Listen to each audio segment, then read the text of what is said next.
What you are asking is simple. Just take the levies and taxes where you got them. And if that happens, Kenyans are not going to pay more in the pump as it happened yesterday.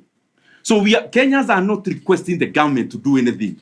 They are just demanding that the government takes the taxation and levies to the level they got them. If they only do that, there is reprieve in the pump as the starting point. Then after doing that, in the medium term, we should now be looking at how to tax exempt the fuel products. We at least take our VAT to zero in the intermediate period, because the issue we are dealing with is not long term.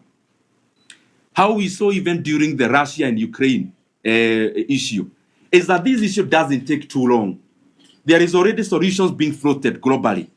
And therefore, we may push this cost to the Kenyan people, then we end up hurting our economy for the rest of the year.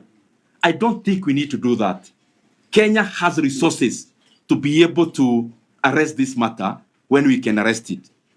The other issue that Kenyans must be aware of, just look at your data and you'll see that global oil prices were at a higher price in the year 2022 than they are now. Actually, in May of 2022, a barrel of oil topped around $115 per barrel. It is definitely higher than the $98 per barrel it is trading today. But fuel prices never exceeded 160 shillings for petrol and around 140 shillings for diesel. So this is simple arithmetic. The global oil prices were higher in 2022 at around $115 per barrel. But the highest Kenyans were paying was around 160 shillings for petrol and 140 shillings for diesel. What an oxymoron then there is, that the global oil prices are now around $98 per barrel, but Kenyans are paying upwards of 200 shillings. That is a paradox by itself.